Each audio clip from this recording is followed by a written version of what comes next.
बघा, सर्वात प्रथम तर BSTच्या पतपेढीची निवडणूक कालच संपन्न झाली. सकाळी 4 वाजता त्याचा निकाल लागला.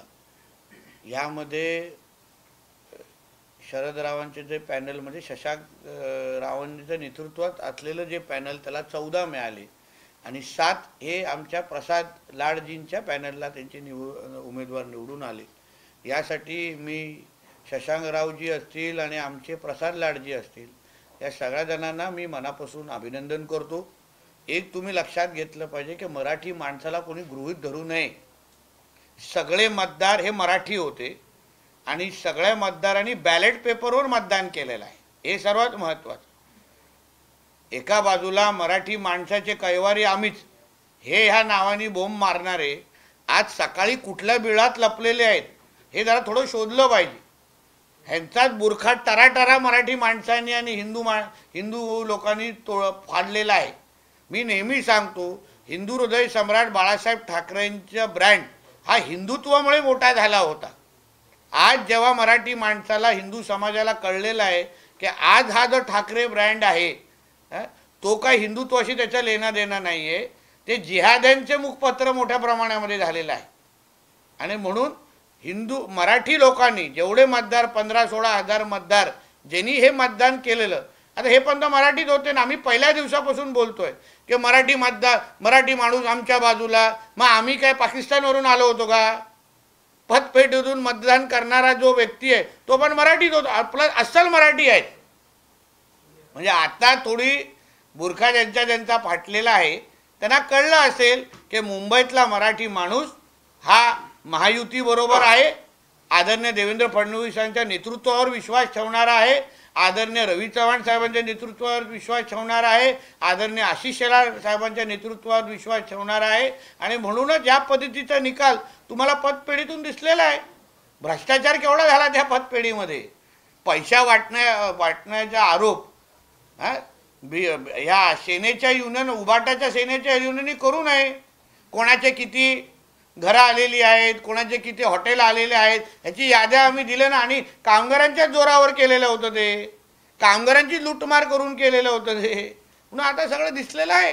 या निवडणुकीच्या आधी संजय राऊत असे म्हणत होते की बघा 2 ठाकरे एकत्र आले काय होईल. आज ते म्हणतात की ठीक आहे, छोटी निवडणूक होती. आता स्थानिक स्वराज्य संस्थांमध्ये बघा बदलला काय म्हणतात. सूर बदलणार तो, कारण काय ते सूर मराठी माणसांबरोबर यांची कधी सूर मिळतच नाही. आता हिंदूंबरोबर यांचे सूर मिळतच नाही. आता यांचे सगळे उर्दूवाल्यांबरोबर सूर मिळत आहेत. आणि म्हणूनच ही अशी अवस्था होत चाललेली आहे लोकांची. तेच अगर त्यांच्या बाजूने निकाल लागला असता तर आज छातीठोक पद्धतीने सगळीकडे उड्या मारल्या असता. पण शेवटी मराठी माणूस मुंबईचा असो, आजूबाजूचा, हा सुज्ञ झालेला आहे. ह्यांना कळलेलं आहे की बाळासाहेब ठाकरे हा विषय वेगळा होता आणि हे सगळे डुप्लिकेट त्यांच्या नावाने धंदा करणारे हे सगळे लोक आहेत. आणि म्हणून मराठी माणसांनी, हिंदू लोकांनी ह्यांना जागा दाखवून दिलेली आहे. ही पालिका निवडणुकीवरची लिटमस टेस्ट होती आणि त्यामध्ये ठाकरे बंधूंना हा मोठा धक्का समजला. मुळामध्ये तुम्ही मला फ्रँकली विचारलं, ह्याच्यामध्ये साहेबांची किंवा त्यांना मनसेनेची ताकदच नव्हती. त्यांनी कधी त्याच्यामध्ये लक्ष घातलंच नव्हतं. आम्ही त्या युनियन क्षेत्रात आहोत म्हणून तुम्हाला बोलतो. म्हणून राजसाहेबांनी आणि मनसेनांनी पण ह्याच्यामध्ये कशाला स्वतःला बदनाम करून घेतलं हे आजपर्यंत कळलं नाही. मला हेही माझ्याकडे माहिती आहे की त्यांना न विचारता त्यांची नावं टाकलेली होती. ब्रँड ठाकरे ब्रँड म्हणून दोघांचे फोटो छापले होते. आणि म्हणून ह्या सगळ्या संदीप देशपांडे आणि यांच्या या सगळ्या लोकांनी वेळेत शहाणं झालं पाहिजे. हे सगळे बरबटलेले लोक आहेत उबाटाचे, त्यांच्याबरोबर जाऊन तुम्ही स्वतःची पण बदनामी करून घेताय. काय गरज आहे त्या गोष्टी करण्याची? शक्तीपीठ महामार्ग जो आहे तो मुख्यमंत्र्यांचा एक ड्रीम प्रोजेक्ट आहे. त्याला काँग्रेसचे नेते नितीन राऊत जे आहेत त्यांनी समर्थन दिले. चांगली गोष्ट आहे ना, कारण का शक्तीपीठ महामार्ग हा लोकांच्या भल्यासाठी आहे, लोकांच्या विकासासाठी आहे. आणि म्हणून नितीन राऊतजींनी अगर अशी भूमिका घेतली असेल तर मी स्वागतच करतो, त्यांचे आभार मानतो.